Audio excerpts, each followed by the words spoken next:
And we start with legal matters. Charges against all accused in the murder of CEO of CityMed Day Hospital have been withdrawn in the High Court in Bloemfontein, with the exception of accused number one, Stanley Bakili.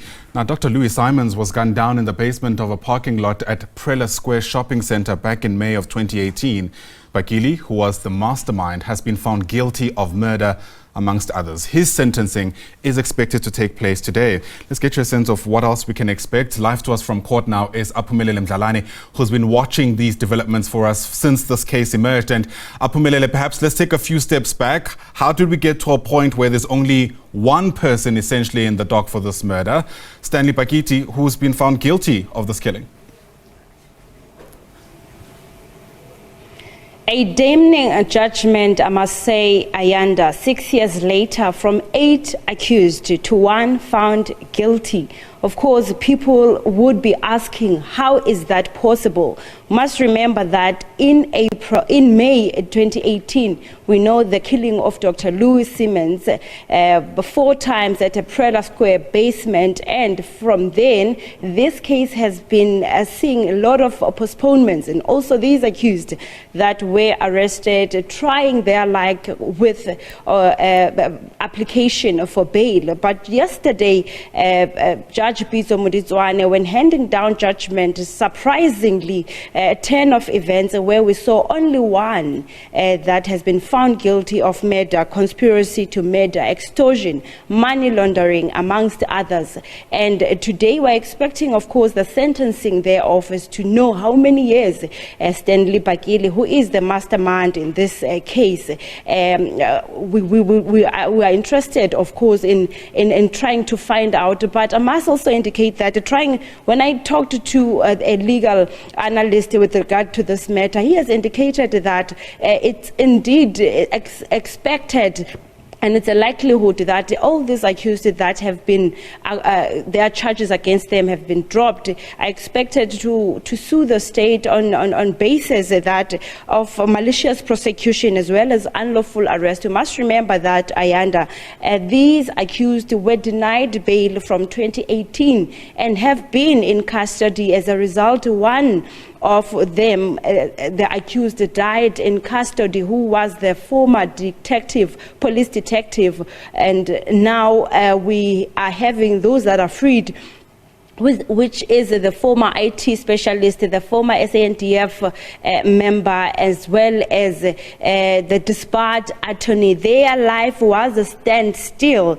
They, of course, their freedom, they would be suing for their freedom, the liberty. We know that their time, the movement was of course limited given the conditions of the bails, those that were outside, but also the time that they spent in jail. They will be taking a legal route to make sure that the state has to answer with this regard. But we must know that when Mdlalane was handing down that judgment yesterday, he highlighted a lot of the evidence brought forward by the key state witness of the who is now the convicted murderer, the person who pulled the trigger and is now serving 22 years, where he has indicated that yes, he was hired by the Stanley Bakili, who is now in hot waters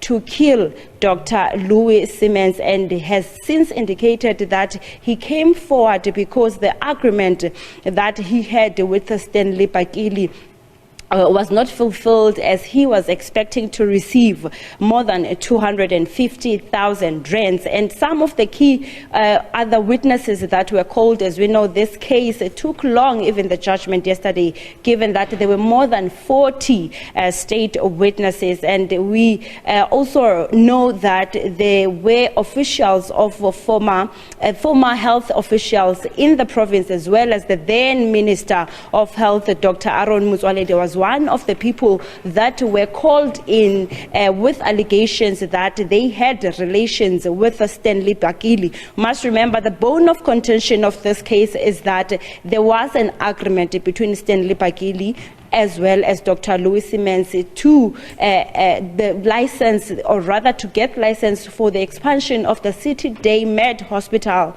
expansion of beds in the CityMed hospital, and that, of course, there was a fallout in that business, and Dr. Louis Siemens then already paid Stanley Bakili more than 5 million rands. We heard in court during the evidence that because of that fallout, Stanley Bakili is no longer allegations, but hired a hitman to kill Dr. Louis Siemens in order for him not to come forward, as he took more than 5 million rands. And we saw the documents that were provided as evidence in court, where there was a show of the cash flow. We saw the investigating officers also being called in, the people that were working at the Preller Square that witnessed when the incident happened. And this today, we are expecting, of course, Judge Mdlalane to give us a clear indication as to, in terms of sentencing, as to how many years are we expecting for him to get for murder, for conspiracy to murder, extortion, and money laundering. And yes, I must indicate that the family of the other accused were here yesterday, and they were very happy with the outcome. And on the sidelines, that's where we heard from the accused, or rather the acquitted accused, that they will be seeking, or rather taking the legal route of making sure that justice is served 6 years down the drain and their life was a standstill. Gosh, what a dramatic turn of events. Aphumelele Mdlalane, thanks very much indeed for that. Aphumelele is live to us from the High Court sitting in Bloemfontein.